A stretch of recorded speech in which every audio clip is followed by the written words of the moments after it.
Look at that puppy. There's so much pup.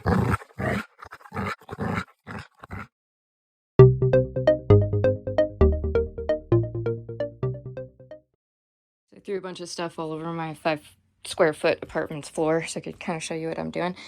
So for dog training equipment, you can buy from other people that are experienced at making them, like this piece I got on Etsy. I forget the name of the shop. I'll link it in the description, hopefully. But this is just a position change box. Really, really nice. I mean, you can use it for anything. Literally the best thing I bought from, I wish I got it 4 years ago, but she has these side panels that you can get so that it's adjustable to different sizes of dog. But I use it with a piece that I made. So this is a yoga mat stapled onto just a piece of wood. And I teach my dogs to hold their front feet right there instead of paddling. Hold your front feet right here and then do your position changes, and then this locks it in place.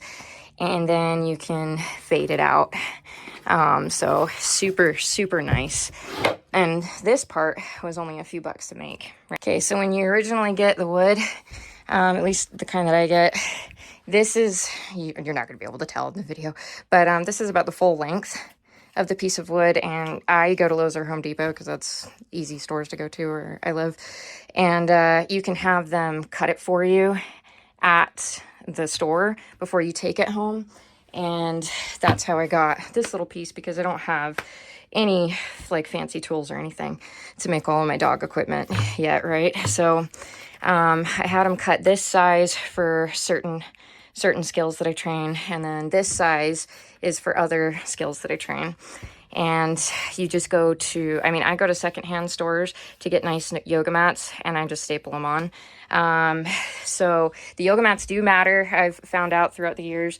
So this type has held up really well against them launching off of it and being all like, I mean, you can kind of see the scratch marks. It's a well-loved piece. This type of yoga mat, I don't know what the brand was on this one. It sheds all over the place. I have to vacuum all the time. I'm never buying this kind again. It has, see if you can see any of the not damaged pieces. See how it's kind of like bumpy, that pattern. If you ever see that, I don't know, just test it and see if it like flakes apart. Those are horrible. Never doing that one again. My favorite one so far, where's the brand of it? This one has been my favorite one so far.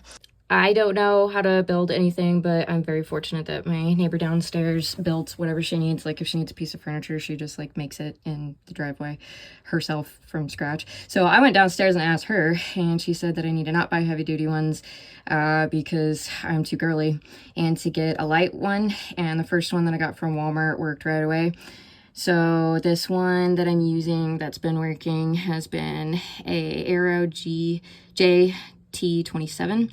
And then the staples that go in it, you're gonna need to buy a box of them, are 1/4.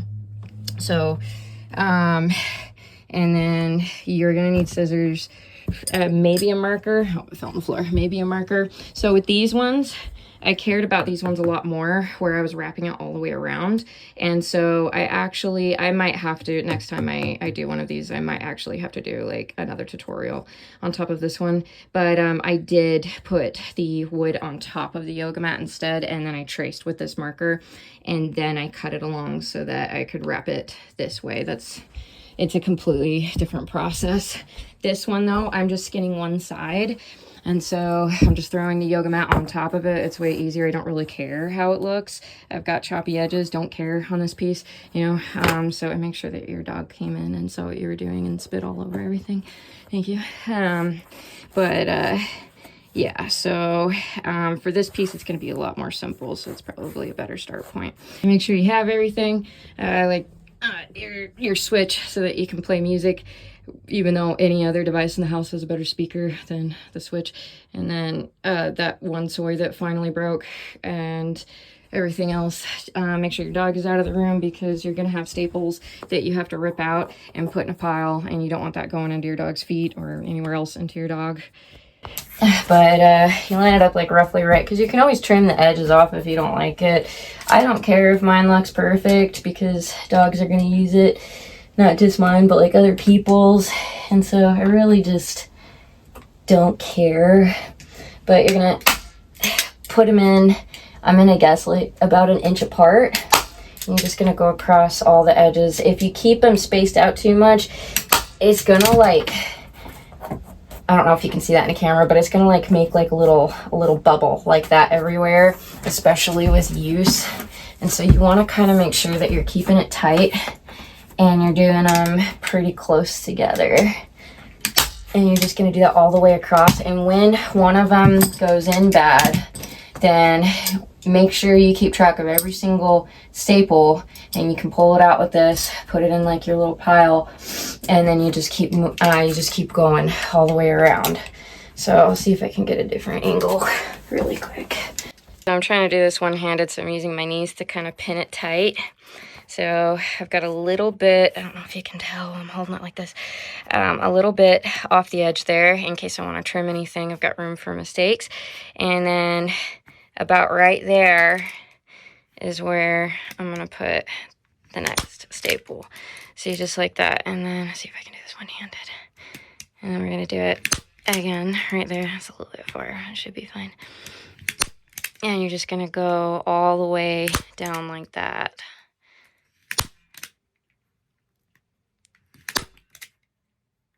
See that one? That one's a little bit funky. I don't want that one. Can I do this while holding the phone? Maybe. I'm really bad at holding the phone while doing this. So there we go. It comes out really easy. I'm going to start a pile right there. Actually, no, I'm not, because I can't see that. Okay. All right, now we're just going to stick with the one that I made when I did that side. Okay. So yeah, see how easy that came out though? So really easy to skin these. At least I call it skinning. I've played too many video games. Okay. All right. And then all the way to the edge. This will probably bother me enough that I'll probably put a little piece right there to cover that eyesore up. That one I might care about. We'll see. Okay. And so if you need to reload this guy, you're going to go to this little black part right here. You're going to squeeze it, like that little thingy there. And then you're going to take your staples, you're going to flip them upside down, slide them in there, and then slide this close to relock it like that. And then you're good to go. Now we can practice our weird training whenever we want. That's pretty much all there is to it. You just go to hand-me-down stores and buy cheap yoga mats that look like they won't fall apart, and then you staple them to cheap pieces of wood. The end. So I'll probably post this video in a few places, but that'll do. See ya! Good job. There we go. Search. Nice. Good job, kiddo.